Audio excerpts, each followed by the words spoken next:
बिस्मिल्लाहिर्रहमानिर्रहीम। अस्सलाम वालेकुम। मैं तमाम सुनने और देखने वाले मुअज़्ज़ज़ सामाईन और नाज़रीन को अपना चैनल पे खुशामदीद कहती हूँ। अगर आप मेरे चैनल पर नए हैं तो काइंडली मेरे चैनल को सब्सक्राइब कीजिए और अगर वीडियो पसंद आए तो वीडियो को लाइक कीजिएगा। चलते हैं अपनी वीडियो की जानिब। माँ बाप दुनिया में सबसे बड़ी नेमत है। माँ ना हो तो दिल को दिलासा देने वाला कोई नहीं होता, और अगर बाप ना हो तो ज़िंदगी की दौड़ में अच्छा मशवरा देने वाला कोई नहीं होता। अगर हो गोद माँ की तो फरिश्ते कुछ नहीं लिखते, जो ममता रूठ जाए तो किनारे भी नहीं दिखते। यतीमी साथ लाती है ज़माने भर के दुख, सुना है बाप जिंदा हो तो कांटे भी नहीं झुकते। ज़िंदगी की कहानी का सबसे मुश्किल किरदार बाप है, और ये ज़िम्मेदारी बाप के सिवा कोई नहीं निभा सकता। कभी वक्त मिले तो अपने वालिदैन के चेहरों की तरफ देखना, आपको पता चलेगा कि आपका मुस्तकबिल बनाते बनाते वो खुद कितना टूट गए हैं। अपने बाप का हुक्म मानो ताकि खुशहाल हो सको। कभी बाप के आंसू तुम्हारे दुख से ना गिरें, वरना रब तुमको जन्नत से गिरा देगा। वालिदैन के चेहरों पर मोहब्बत से नज़र करना भी अल्लाह ताला की खुशनुदी का मौजब है। जहाँ ख्वाबो ख्याल छीन लिए जाते हैं, वहाँ इससे कोई फ़र्क नहीं पड़ता कि हम इंसानों में जी रहे हैं या जानवरों में। वालिद की सहती बर्दाश्त करो ताकि बाकमाल हो सको, ताकि खुदा तुमको दुनिया में बुलंद करे। वालिद एक किताब है जिस पर तजर्बात तहरीर होते हैं। बाप एक मुक़द्दस मुहाफ़िज़ भी है जो सारे ख़ानदान की निगरानी करता है। जला के फेंक दो उन डिग्रियों को जो तुम्हें तुम्हारे वालिदैन से दूर ले जाएं। एक उमर अपने बेटों को उंगली थमाई, फिर बूढ़े ने एक दुकान से लाठी खरीद ली।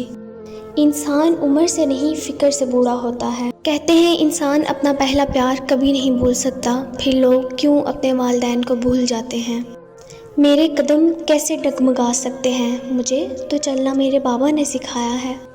बाप की मौजूदगी सूरज की मानिंद है। सूरज गर्म तो ज़रूर होता है, मगर सूरज ना हो तो अंधेरा छा जाता है। अपने माँ बाप से ऊंची आवाज़ में बात मत किया करो। जिस दिन वो खामोश हो गए उस दिन तुम उनकी आवाज़ सुनने को तरसोगे। अल्लाह सब की औलाद पर उनके माँ बाप का साया सलामत रखे, आमीन। सियाने कहते हैं अगर बेटियाँ नहीं होती तो बाप के जनाजे सनाटों में उठते। रुलाना हर किसी को आता है, हंसाना भी हर किसी को आता है। रुला के जो मना ले वो बाबा है, और जो रुला के खुद भी रो पड़े वो माँ है।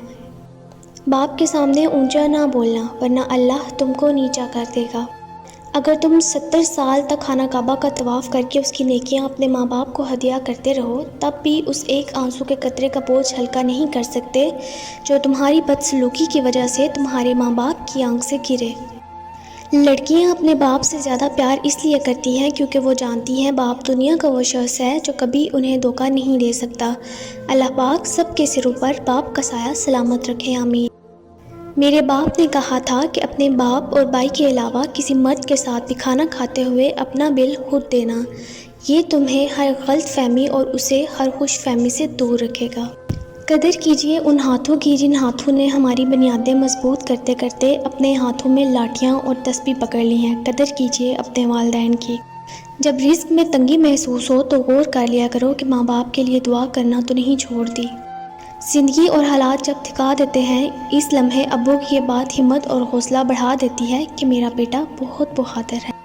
बाप एक ऐसी किताब है जिस पर बहुत से तजर्बात तहरीर होते हैं जो ज़िंदगी गुजारने में रहनुमाई करते हैं, इसलिए उसे अपने से कभी दूर मत रखें। घर पे बाप की आवाज़ भी बड़ी नेमत है, और दरवाजे के बाहर बाप की जूतियों का अपना ही एक रौब है। बाप के साए से बड़ी दुनिया में कोई नेमत नहीं।